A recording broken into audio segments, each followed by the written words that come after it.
This is the Ryder and Lisa replay. Brought to you by Southtown Hyundai. Check out the Southtown Hyundai Advantage at southtownhyundai.ca. So apparently women shouldn't pee in the shower. Tell me why. This is like a scientific study or what? Just a strong opinion. No, we don't do that. No, BuzzFeed released the story, and a doctor, Alicia Jeffrey Thomas, is going viral after explaining why women shouldn't pee in the shower. Not being designed to pee standing up leads to leakage down the road if you let your body become used to peeing standing up. What if you squat? That would probably be good, although pretty dangerous if the floor of the shower is a little soapy. Doing a full squat seems like it would be dangerous, unless you're in one of those like old tubs that had the handle built in, Or like those mats where it's grippy. Exactly. Yeah, squatty potties. Leakage down the road. Interesting. Okay. Yeah, so other bad habits include peeing when you don't really need to, hovering when you're in a public bathroom, and pushing your pee out really hard in order to go faster. All of those things will lead to leakage down the road. But what if you do all of those things? Yeah, I guess I would stop or try to just pick and choose really important times. For example, if you're hovering at a public bathroom at a dirty bar, fair. Whereas at work, maybe get used to sitting. Right. Putting some toilet paper down. You know what I mean? Okay. Anyway, that's, and this is a female doctor. Please don't come at me like I'm telling you all. You can pee in the shower if you want, but it does lead to leakage down the road. Doesn't say anything here about going number 2 in the shower. Just in case you're wondering. We can still do that? Yeah, I've heard you say before that's kind of your thing. Not true. Ew. My story today is about an amazing local program. It's called Edmonton's Grocery Run. Every single week, a group of volunteers gathers essential grocery hampers to refugees and immigrants who are experiencing chronic poverty here in Edmonton.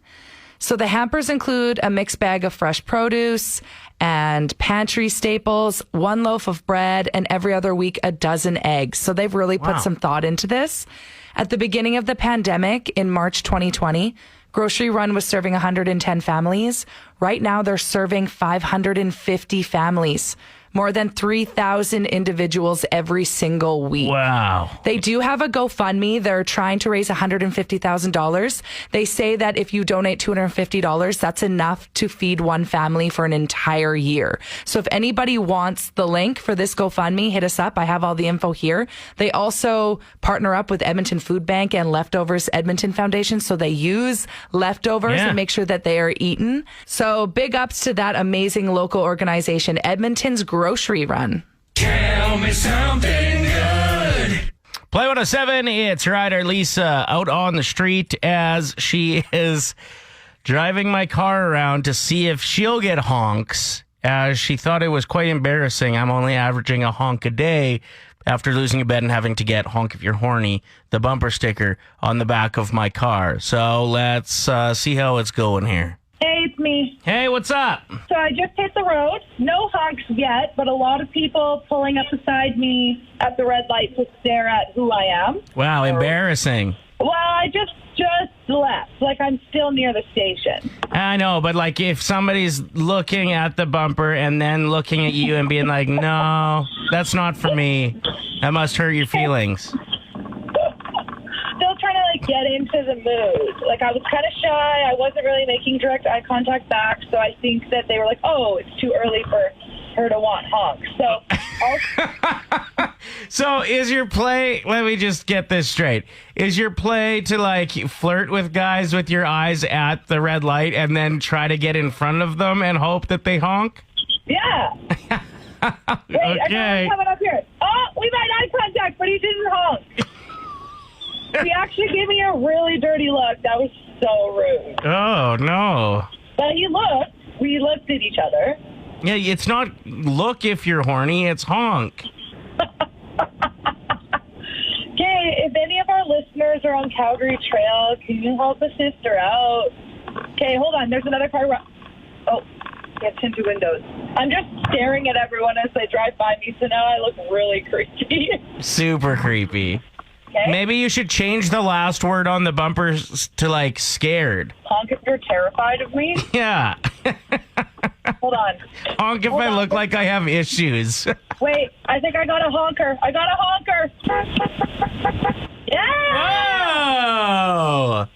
That was actually just me honking. Yeah, that sounded a lot like my car. Yeah. Somebody reached out to you. We'll keep them anonymous. We actually have them on the line, and we'll mask their voice to just make sure it's super anonymous. But it's a struggle that I think is very real, likely for a lot of people diving back into the dating world after some time off with what we've all been through. So let's get to it. What's going on? So obviously, like, I have pictures of my face and whatever on online dating, and I've been chatting with this person, and we have a lot in common, and he seems pretty legit. Like, we want to meet up, but with work and stuff, we just haven't decided where and when we're going to.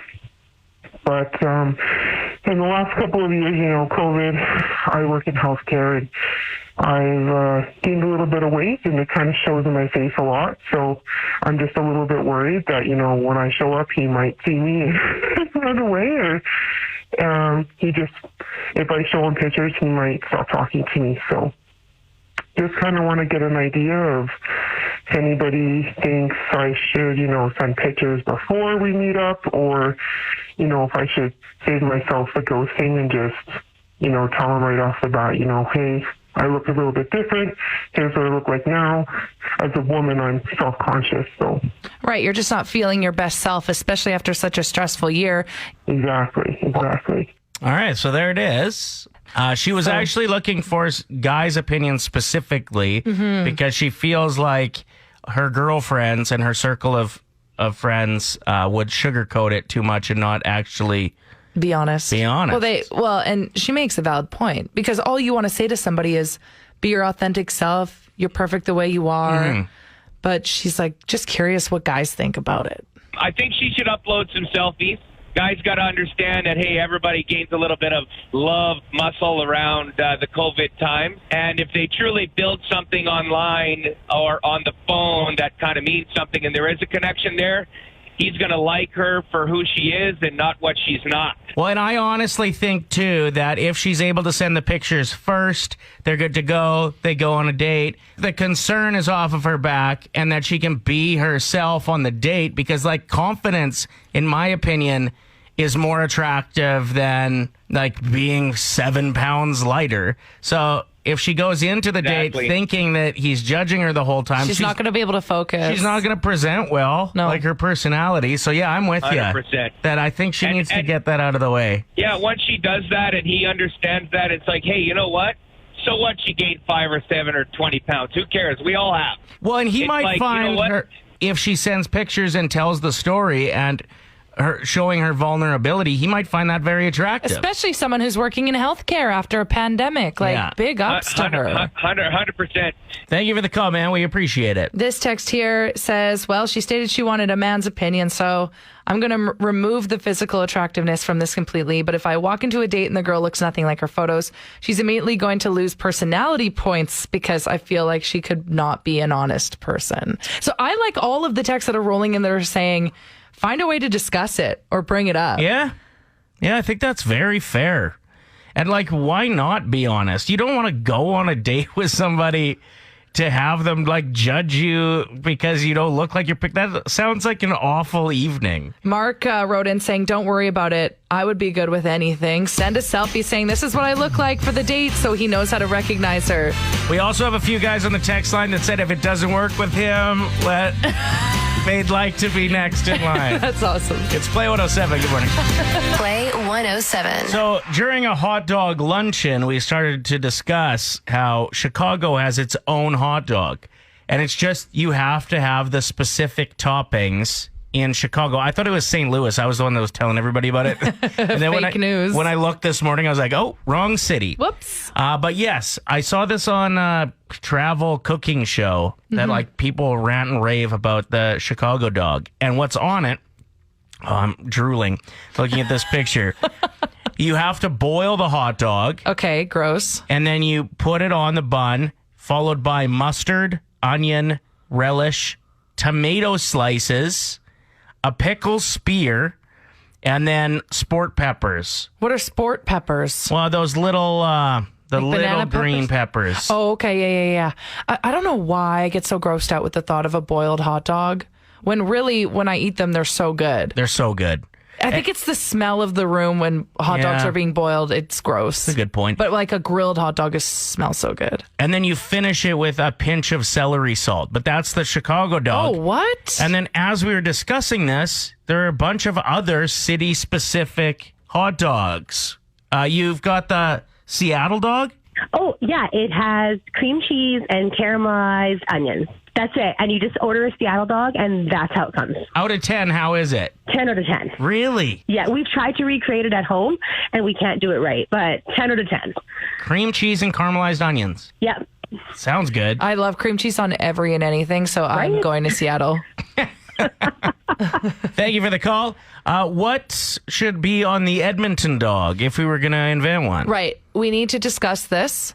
A lot of people texting into the show suggesting elk meat because of the Edmonton Elks. That's so clever. Yeah, but you also don't want to, like, eat what you're proud of. You know what I mean? Oh. Like, Okay. if the Calgary dog should have elk meat if they beat us. Got You know it. what I mean? Like, I don't think that celebrates how strong the elk is. Now, we also have to keep in mind that we can't be copying other cities, especially Canadian cities. Like you hear about the Montreal hot dog, also known as a steamy, which is a staple if you go to Montreal. It's got mustard, chopped onion, relish, and fresh coleslaw. Not the creamy variety, though. Right. Just like Got to be chopped like cabbage. plain chopped cabbage. So what are we thinking? What's like an Edmonton thing? Donairs, except that's also something that's more so in Halifax. Would it be fair to the green onion cake was invented here? A hot dog on a green onion cake. Oh my gosh. Or in a green onion cake. That sounds so good. Dipped in sweet chili. Ooh, that does sound good. Or dipped in donair sauce. Don't. Because then you got a bit of everything from Edmonton. I like that. Farron wrote in saying you need to add sprayed cheese. Just like one of my favorite scenes in a Goofy movie, the Leaning Tower of Cheese. Sprayed cheese on a hot dog. I haven't thought of that before. Okay, Chelsea wrote in saying, I feel like Kraft dinner on a hot dog would be disgusting and delicious at the same time. I mean, we always put slices of hot dogs in our Kraft dinner. Why aren't we putting Kraft dinner on our hot dogs? Well, I guess, good point. And you can open it up because like cream cheese wasn't invented in Seattle, but they're just owning that that's their topping. Or was it? So it doesn't have to be Where city was cream cheese specific. invented? Are we dumb? What? Literally called Philadelphia cream cheese. Came across a really cool story I wanted to share with you. So an Olympic silver medalist from Poland, javelin thrower, Maria Andrzejczyk, auctioned off her silver medal just recently. The one she just won. Yes, for very good reason, to help an infant in Poland get life-saving heart surgery. Oh, wow. A Polish supermarket, Zabka, won the auction for $125,000. And she donated all of that to this infant. Yeah. And then the Polish supermarket gave the medal back to her. Whoa. Isn't that a cool story? Like, and good for, I believe it's pronounced Zabka. I spent some time in Poland. Good on them because they just donated $125,000, but now they're getting like international press. So everybody wins in this situation. There's so much crap in the world right now that you realize her taking such a bold move to auction this off to help someone, then has somebody else give somebody else the opportunity to step up. Yeah. And they do. And then all of a sudden it's just a full circle great story. So shout out to Maria for coming up with the idea to donate that medal. It's so beautiful. Isn't it? And no word yet on how the surgery is going, but they are confident that this life-saving heart surgery will go well. Beautiful people in this world. Play 107. Do you have a specific spot in the house that you sit? I do, but it's only because there's a plug-in right behind it, so I charge my phone and ignore everyone. Okay. And it is kind of hidden, the little corner that you take. Yeah, I like it. So it's somewhat private. You can still see the TV, but nobody really knows even if you're in that room. It's kind of behind a wall. But I do feel, I'm just thinking back, yeah, I never sat in the spot that my dad liked to sit in to watch TV after work. Because I just assumed it was his spot and he'd be mad if I was sitting there. He never said anything, but it was just kind of like an unspoken rule. Yeah, growing up, I remember like if dad came into the room and you were in his spot, you just got up and moved. Yeah. Is that still a thing for dads out there? Or you just stand there and stare at you until you did.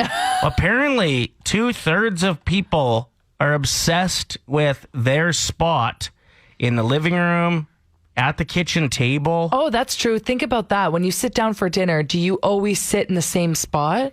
I'm kind of all over the place. I don't know if I have the exact same spot. I don't. Every meal, no. I eat over the sink. Tell us about your specific spot. We always had the same dining room table since I was born, and my spot has always been my spot. And so now my sister has our dining room table, and when we go there for like dinners and stuff, my spot is my spot. And people have tried to sit in my spot, and I just kind of look at them like, that's my spot. Like, you can't sit there. Like, you're messing with tradition right now. Like, get out of my spot. That's my butt mark on the chair. Go find yourself a different chair. You need to get like your name engraved in the seat. I think I do. And even after you pass, you need to be like in your will, like no one sits there. That's where my ghost is sitting for dinner. That's right. A gold plaque with Her Royal Highness written right on that seat. You could do cool stuff too, like light a dart and then just put it out at your spot. And have like specific rules, like smoking inside is allowed at your spot. Inappropriate cards during Cards of Humanity allowed at my spot. Yeah, you can fart at the table. At my spot. The dip bowl goes directly in front of your spot. Tequila shots right here. Ryder and Lisa. Brought to you by Southtown Hyundai. Play 107.